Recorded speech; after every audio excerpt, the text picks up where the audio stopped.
नमस्कार, मी साक्षी बांचा news अनकटच्या prime time bulletin मध्ये आपलं स्वागत करते। बुलेटिनच्या सुरुवातीला वेगवान आढावा घेऊयात काही ठळक बातम्यांचा। उपमुख्यमंत्री एकनाथ शिंदे यांनी केली धाराशिवच्या नुकसानग्रस्त भागाची पाहणी। लक्ष्मण हाकेंच्या सहकार्यावर प्राणघातक हल्ला। देवेंद्र फडणवीसांनी धनगर समाजाला दिलेला शब्द पाळावा, धनगर बांधवांकडून आवाहन। आणि आज पुन्हा एकदा अंधेकर संबंधित अनधिकृत बांधकाम जमीनदोस्त। नमस्कार, हेडलाईन्स नंतर आता पाहूयात बातम्या विस्ताराने।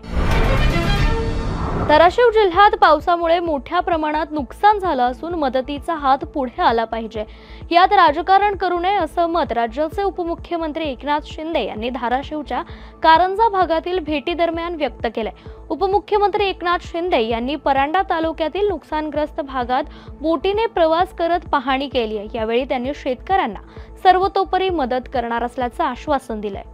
कारंजा गावामध्ये आपण आहोत। परांडा तालुक्यामध्ये खूप नुकसान झालेलं आहे आणि यामध्ये प्रचंड प्रमाणामध्ये शेतीचं नुकसान झालं आहे आणि त्याचबरोबर घरांमध्ये पाणी शिरल्यामुळे मोठ्या प्रमाणावर जीवनावश्यक वस्तूंकडे देखील नुकसान झाले आणि म्हणून आता नदीकाठची जी गावं आहेत त्या गावातल्या त्या देखील म्हणून एकंदरीत मोठं नुकसान जिल्हाधिकाऱ्यांशी बोलल्यानंतर तानाजीरावांशी बोलल्यानंतर इथं जवळपास 98,000 हेक्टर शेतीचं नुकसान झालं आणि म्हणून हे मोठं नुकसान आहे, हे आसमानी संकट आहे आणि म्हणून शेतकऱ्याच्या मागं उभं राहणं हे सरकारचं काम आहे आणि सरकार शेतकऱ्यांच्या मागं यापूर्वी पण उभं राहिलेलं आहे, आजही उभं राहील। बीड जिल्ह्यातील माजलगाव तालुक्यात लक्ष्मण हाके यांचे सहकारी म्हणून ओळखले जाणारे केरवाडी पालम येथील रहिवासी पवन कंवर यांच्यावर सावरगाव परिसरात प्राणघातक हल्ला करण्यात आलाय। या हल्ल्यात पवन कंवर हे गंभीर जखमी झाले असून त्यांचे 3 साथीदार देखील किरकोळ जखमी झालेत। आज जालन्यात एसटी आरक्षणाच्या अंमलबजावणीसाठी धनगर समाजाने भव्य मोर्चा काढला, तर देवेंद्र फडणवीसांनी धनगर समाजाला दिलेला शब्द पाळावा अशी मागणी यावेळी धनगर बांधवांनी केली आहे। धनगर समाजाला अनुसूचित जमाती प्रवर्गातून आरक्षणाची अंमलबजावणी करण्यात यावी या मागणीसाठी जालन्यात दीपक बोराडे गेल्या 8 दिवसांपासून आमरण उपोषणाला बसलेत। त्यांच्या उपोषणाला पाठिंबा देण्यासाठी आजचा भव्य मोर्चा काढण्यात आला होता। सर, आमची मागणी काही वेगळी नाही आहे, काही आम्ही नाविन्यपूर्ण पहिली गोष्ट मागत नाहीये।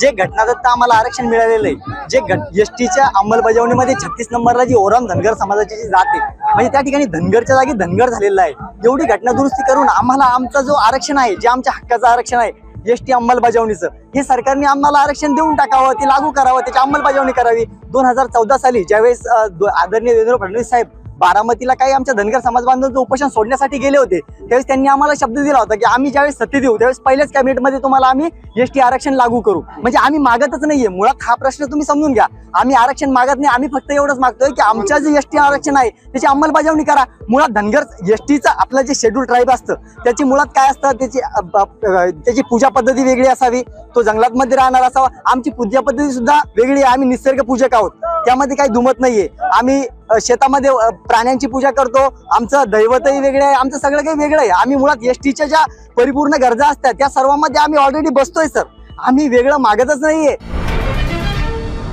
धनगर समाजाचे नेते दीपक बोहाडे हे गेल्या 8 दिवसांपासून एसटी आरक्षणाच्या मागणीसाठी जालन्यात आमरण उपोषण करतायत, तर या आंदोलनाला पाठिंबा देण्यासाठी बीड जिल्ह्यातून हजारोंच्या संख्येने धनगर बांधव आज जालन्याकडे रवाना झालेत। शहरातील अहिल्या देवींच्या प्रतिमेला पुष्पहार अर्पण करून कार्यकर्त्यांनी घोषणाबाजी केली आहे। गेल्या 17 सप्टेंबर पासून जालना येथे दीपक बोराडे धनगर एसटी आरक्षण अंमलबजावणीसाठी उपोषणाला बसलेले आहेत। त्यांना पाठिंबा देण्यासाठी आम्ही लिंबागणेश पंचक्रोशीतून सर्व समाज बांधव मोठ्या संख्येने त्यांना जाहीर पाठिंबा देण्यासाठी निघालेलो आहोत। पुणे शहरातील गुन्हेगारी मुळापासून काढण्यासाठी आज पुन्हा एकदा आंदेकर गँग संबंधित नाना पेठेत अनधिकृत बांधकाम जमीनदोस्त करण्यात आली आहे। पुणे महापालिका आणि पोलीस प्रशासनाने संयुक्तपणे कारवाई करत आंदेकर कुटुंबियांच्या अनधिकृत मालमत्तांवर हातोडा चालवलाय। यामुळे गुन्हेगारी विरोधात प्रशासनाची ठाम भूमिका स्पष्ट झाली आहे, तर पोलिसांच्या कडेकोट बंदोबस्तात ही कारवाई पार पडली। भारतीय जनता पक्षाच्या वतीने कोल्हापूर शहरात आत्मनिर्भर भारत स्वदेशी अभियान राबवण्यात आलं। खासदार धनंजय महाडिक यांच्या हस्ते महाद्वार रोडवरील व्यापाऱ्यांना गुलाबाचं पुष्प देऊन स्वदेशी वस्तू विक्रीसाठी ठेवण्याचं आवाहन करण्यात आलं। यावेळी खासदार धनंजय महाडिक यांनी व्यापाऱ्यांना पंतप्रधान मोदी यांनी जीएसटी बाबत केलेल्या निर्णयाची माहिती दिली आहे। यावेळी भाजपचे पदाधिकारी मोठ्या संख्येने उपस्थित होते। 99% वस्तू ज्या आहेत, ज्या घरगुती प्रपंचासाठी लागणाऱ्या, आपल्या परिवारासाठी लागणाऱ्या, त्या सगळ्या 5% स्लॅबमध्ये आणलेले आहेत। त्यामुळे लोकांची मोठ्या प्रमाणात बचत व्हायला लागलेली आहे। लोक मोठ्या प्रमाणात खरेदी करायला लागलेले आहेत। बचत होत असल्यामुळे लोकांची, सामान्य लोकांची जी स्वप्न होती, टीव्ही घ्यायचा आहे, फ्रीज घ्यायचा आहे, मिक्सर घ्यायचा आहे, मोटरसायकल घ्यायची आहे, गाडी घ्यायची आहे, या सगळ्यासाठी आता पैसे बचत होत आहेत। त्यामुळे लोक मोठ्या प्रमाणात खरेदी करतायत। खरेदी करत असल्यामुळे मालाची आवश्यकता मोठ्या प्रमाणात लागायला लागलेली आहे। माल मोठ्या प्रमाणात लागणार असल्यामुळे उत्पादन मोठ्या प्रमाणात करावं लागतंय। उत्पादन मोठ्या प्रमाणात करण्यासाठी लेबरची आवश्यकता आहे। तर एक मोठी चेन या सगळ्या रिफॉर्मच्या माध्यमातून होते। देशातले सगळे लोक समृद्ध व्हावेत या दृष्टिकोनातून खूप मोठा महत्त्वाचा निर्णय झालेला आहे। आम्ही भारतीय जनता पार्टीच्या वतीनं सगळ्या मार्केटमध्ये जाऊन दुकानदारांना भेटून विनंती करतोय की जो लाभ आता 5% आहे किंवा अन्य जे जीएसटीचे लाभ आहेत ते नागरिकांना आपण द्यावेत आणि लोकांना स्वदेशीचा नारा द्यावा। दरवर्षी किंवा स्वदेशी आहे हा नेमप्लेट सुद्धा आम्ही सगळ्या बोर्ड सगळ्या दुकानात द्यायला लागलेलो आहे। त्यांनी तिथे लावावा आणि लोकांना स्वदेशी घेण्यासाठी विनंती करावी, अशा पद्धतीचा आमचा एक प्रयत्न आहे। या बातमीसह आपण बुलेटिन मध्ये एक छोटीशी विश्रांती घेऊयात। लगेचच परत येऊ, पाहत रहा न्यूज अनकट। या पावसाळ्यात परफेक्ट मेमरीज क्रिएट करा अंधारबन फार्म्स अँड रिसॉर्ट्सच्या अमेझिंग पॅकेजेससह। Deluxe rooms, comfortable stay, tasty breakfast, high tea snacks आणि डिनर फक्त 1500 पर पर्सन। कपल्ससाठी खास deck rooms, perfect nature view सह रिलॅक्स करा फक्त 3300 मध्ये। ॲडव्हेंचर्स प्रेमींसाठी आहे स्टे आणि अंधारबन ट्रेक फक्त 1700 पर पर्सन। अधिक माहितीसाठी आजच संपर्क करा आणि इन्स्टा पेजला फॉलो करा। विश्रांतीनंतर पुन्हा एकदा स्वागत। उर्वरित काही महत्त्वाच्या बातम्यांवर एक नजर टाकूयात।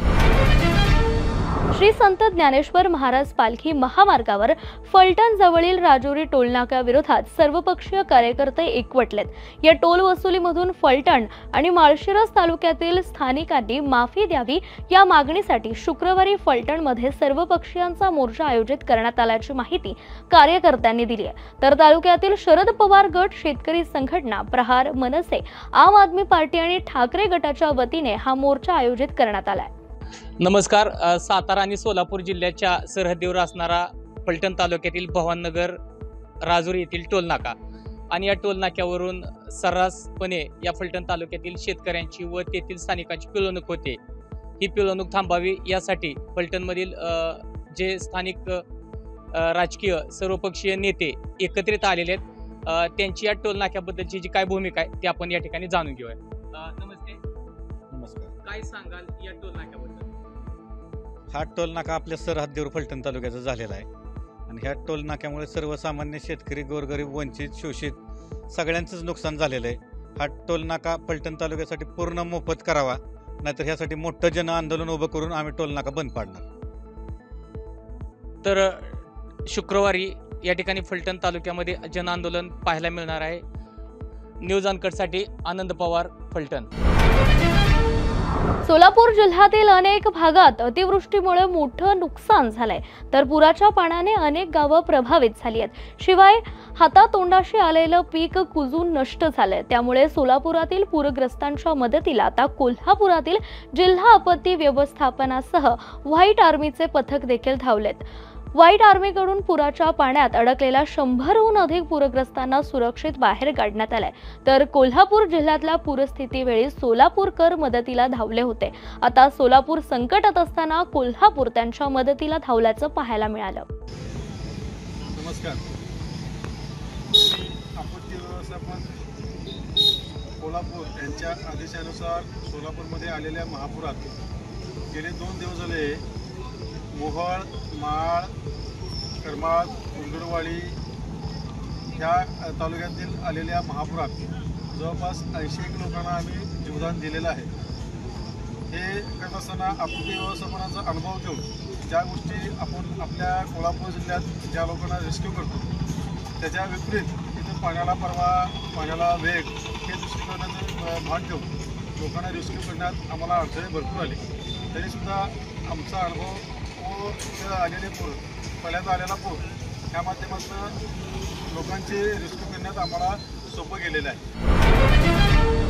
शारदीय नवरात्रोत्सवाच्या आज तिसऱ्या माळेला करवीर निवासिनी आई अंबाबाईची दशमहाविद्यापैकी श्री तारामाता रूपात आकर्षक पूजा बांधण्यात आली. भाविकांचं दारिद्र्य नैराश्य दूर करणारी ही भव्य देवी देवता आहे. श्री तारा मातेचा डावा पाय शवावर असून ही भयानक हास्य करते. हिच्या 4 हातात खड्ग, नीलकमळ, कात्री व खप्पर असून हिचा जटालाप पिंगट छतेचा असल्याची माहिती आहे. श्री पूजक ठाणेकर यांनी दिली आहे. रामप्रसाद ठाणेकर, सचिन ठाणेकर, अमित देशपांडे आणि निखिल शानभाग यांनी ही पूजा बांधली आहे. श्रीमाता शारदीय नवरात्रोत्सवाच्या आजच्या तिसऱ्या दिवशी करवीर निवासिनी श्री अंबाबाईची महाविद्या तारामाता या स्वरूपामध्ये पूजा मानण्यात आलेली आहे. तारामाता ही दशमहाविद्यापैकी दुसरी महाविद्या समजली जाते. या स्वरूपामध्ये देवतेच्या तिच्या पायाखाली शव आहे, तिचा पाय शवावर ठेवलेला आहे. तिनं हातामध्ये नीलकमल, खप्पर, कात्री आणि खड्ग असे 4 वस्तू आहेत. नरमुंडाची माळा तिनं गळामध्ये परिधान केलेली आहे आणि विकट हास्य ती करत आहे असं तिचं स्वरूपाचं वर्णन आहे. चोलना नदीच्या तीरी मेरू पर्वताच्या पश्चिमेला हिची उत्पत्ती सांगितलेली आहे आणि वसिष्ठ ऋषींनी हिची विशेष उपासना सिद्ध केली असं शास्त्र सांगतं. या देवतेच्या उपासनेमुळं आपल्याला सर्व सिद्धींची प्राप्ती होते, सर्व दुःख दारिद्र्य ती खप्परात खेचून घेते असं म्हटलेलं आहे. रॉ मध्ये नोकरी, देशहिताचा गुप्त मिशन, 38 कोटींचं बक्षीस, गृहमंत्र्यांशी थेट संपर्क अशा आमिषांचं स्वप्न दाखवून पुण्यातील निवृत्त बँक अधिकारी सूर्यकांत थोरात यांची तब्बल 4 कोटी 6 लाखांची फसवणूक करण्यात आली आहे. धक्कादायक बाब म्हणजे या फसवणुकीत त्यांचे सख्खे नातेवाईक सामील असल्याचं उघड झालंय. 2019 ते 2024 दरम्यान विविध कारणांनी थोरात यांच्याकडून पैसे उकळले गेले. या प्रकरणी पर्वती पोलिसांनी शुभम प्रभाळे, सुनील प्रभाळे, ओंकार प्रभाळे, प्रशांत प्रभाळे आणि भाग्यश्री प्रभाळे या 5 जणांवर फसवणुकीचा गुन्हा दाखल केलाय. याच्यामध्ये सूर्यकांत थोरात नावाची व्यक्ती आहे, ही तक्रारदार आहे. ती सारस्वत बँकेतून रिटायर झालेली आहे. त्यांच्या साडूचा मुलगा म्हणजे त्यांच्या मिसेसच्या बहिणीचा मुलगा, सक्का मुलगा शुभम प्रभाळे आणि त्याचे काही फॅमिली मेंबर्स यांनी मी रॉ किंवा बाकी गुप्तचर एजन्सीमध्ये मी काम करतो आणि मला शासनाकडून जवळपास 38 कोटी मिळणार आहेत आणि ती 38 कोटी मिळण्यासाठी काही प्रोसेसिंग फीजची गरज आहे असं त्यांचा विश्वास संपादन करून त्यांच्याच म्हणजे काकाला जवळपास 4 कोटी रुपयाला फसवलेला आहे. 2020 पासून तो अकाउंटवर पैसे त्यांच्याकडून घेत होता, परंतु सप्टेंबरमध्ये ते पैसे देत होते आणि हा घेत होता. त्यानंतर जेव्हा त्यांना कळलं की आपल्याला हे फसवत आहे, त्यानंतर त्यांनी पोलीस स्टेशनला तक्रार दिली. तक्रार दिल्यानंतर पोलिसांच्या चौकशीमध्ये असं निष्पन्न झालं की त्यांनी यांची फसवणूक केलेली आहे खोटे सांगून. तो गुन्हा दाखल आपण पोलीस स्टेशनला केलेला आहे. याच्यामध्ये आरोपी शुभम प्रभाळे आणि त्याचे फॅमिली मेंबर्स आहेत, त्यांना सुद्धा याच्यामध्ये आरोपी आपण केलेला आहे आणि याला आरोपीला पकडण्यासाठी पोलिसांची वेगवेगळे पथक आपण तयार करून त्यांना लवकरात लवकर आपण अटक करू अशी आम्हाला आशा आहे. बॉलिवूड अभिनेत्री रवीना टंडनने आज 3.5 शक्तिपीठांपैकी एक असलेल्या कोल्हापुरातील करवीर निवासिनी श्री अंबाबाई देवीचं दर्शन घेतलंय.